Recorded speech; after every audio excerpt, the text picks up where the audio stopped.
Perkenalkan, kami dari kelompok 2 dengan judul materi Tata Kelola Pemerintahan di Bidang Perusahaan. Perkenalkan, nama saya Muhammad Nur Sukiarni selaku moderator. Perkenalkan, pemateri pertama Desi Fitriana, pemateri kedua Linda, pemateri ketiga Pratiwi Umar, pemateri keempat Muhammad Sul Azir dan Ayu Lestari, pemateri kelima Herlina, dan kesimpulan Nur Fadilawadi. Pengertian tata kelola perusahaan atau Good Corporate Governance atau GCG. Tata kelola perusahaan adalah upaya perusahaan untuk menciptakan pola hubungan yang kondusif antar pemangku kepentingan dalam perusahaan. Hubungan kondusif antar stakeholder tersebut adalah prasyarat dalam mewujudkan kinerja perusahaan yang baik, yang selanjutnya mendukung peningkatan nilai perusahaan. Tata kelola perusahaan akan memberikan nilai tambah lagi bagi pemegang saham secara berkelanjutan dalam jangka panjang, dengan tetap menghormati kepentingan pemangku kepentingan lainnya, berdasarkan hukum dan norma yang berlaku. Dengan demikian, jelas bahwa tata kelola perusahaan terkait erat dengan nilai perusahaan dan tentunya kinerja keuangan perusahaan. Baik, di sini saya akan melanjutkan materi kedua, yaitu prinsip-prinsip tata kelola perusahaan. Yang pertama, keterbukaan atau transparansi. Transparansi adalah keterbukaan dalam melaksanakan proses pengambilan keputusan dan keterbukaan dalam mengemukakan informasi material dan relevan mengenai BPUI dan anggota holding. Sedangkan yang kedua, akuntabilitas atau accountability. Akuntabilitas adalah kejelasan fungsi pelaksanaan dan pertanggungjawaban organ perseorangan dan anggota holding sehingga pengelolaan perseorangan dapat terlaksana secara efektif. Yang ketiga, pertanggungjawaban atau responsibility. Pertanggungjawaban adalah kesesuaian dalam pengelolaan BPUI anggota holding terhadap peraturan perundang-undangan yang berlaku dan prinsip-prinsip koperasi yang sehat. Langsung saja, saya akan melanjutkan materi yang dibawakan Saudari Winda, yaitu 4. Kemandirian atau independence. Kemandirian adalah keadaan BPUI dan anggota holding yang dikelola secara profesional tanpa benturan kepentingan dan pengaruh atau tekanan dari pihak manapun yang tidak sesuai dengan peraturan perundang-undangan yang berlaku dan prinsip-prinsip korporasi yang sehat.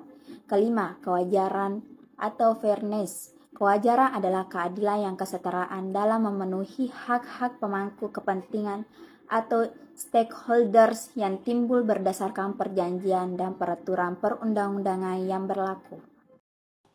Struktur tata kelola perusahaan BPUI sebagai holding di bidang keuangan dan investasi serta konsultasi manajemen memiliki keyakinan bahwa peningkatan nilai perseroan yang didasari oleh integrasi akan meningkatkan nilai dan memperkokoh performa BPUI dalam memberikan nilai tambah kepada pemegang saham dan pemangku kepentingan, serta dalam upaya untuk dapat memberikan kontribusi yang lebih baik terhadap perekonomian nasional dan dengan tetap memperhatikan nilai-nilai sosial dan norma hukum serta berbagai nilai-nilai dan norma lainnya. Materi keempat yaitu GCG atau tantangan dan pertumbuhan perusahaan. Komitmen untuk mewujudkan nilai-nilai perusahaan di setiap aktivitas bisnisnya menjadi penggerak utama pertumbuhan perusahaan. Komitmen untuk mewujudkan nilai-nilai perusahaan di setiap aktivitas bisnisnya menjadi penggerak utama pertumbuhan suatu perusahaan, yaitu dengan menerapkan nilai-nilai dan terus melaksanakan program peningkatan mutu produk atau layanan secara berkesinambungan dengan menerapkan strategi perusahaan yang tepat dan semangat untuk melakukan continuous improvement serta penerapan GCG di seluruh lingkup perusahaan akan menjadi fondasi yang kokoh bagi perusahaan yang untuk bertahan hidup menghadapi segala tantangan yang ada. Baik, selanjutnya saya akan memaparkan materi tentang GCG, Pedoman Etika Usaha dan Tata Perilaku, Code of Conduct. Untuk mewujudkan GCG secara konsisten, diperlukan sikap integritas dari seluruh karyawan dan perusahaan. Integritas terwujud bila adanya pedoman perilaku dan etika usaha yang tersusun berlandaskan nilai-nilai perusahaan dalam melaksanakan misi dan mewujudkan visi perusahaan. Pedoman perilaku dan etika usaha ada agar tersedianya petunjuk praktis bagi perusahaan dan seluruh insannya dalam menjalankan aktivitas bisnis yang memenuhi prinsip-prinsip GCG. Tersedianya panduan untuk mewujudkan nilai-nilai perusahaan dan tersedianya acuan bagi insan perusahaan untuk menghindari benturan kepentingan dalam melaksanakan peran dan tanggung jawab di lingkungan kerja.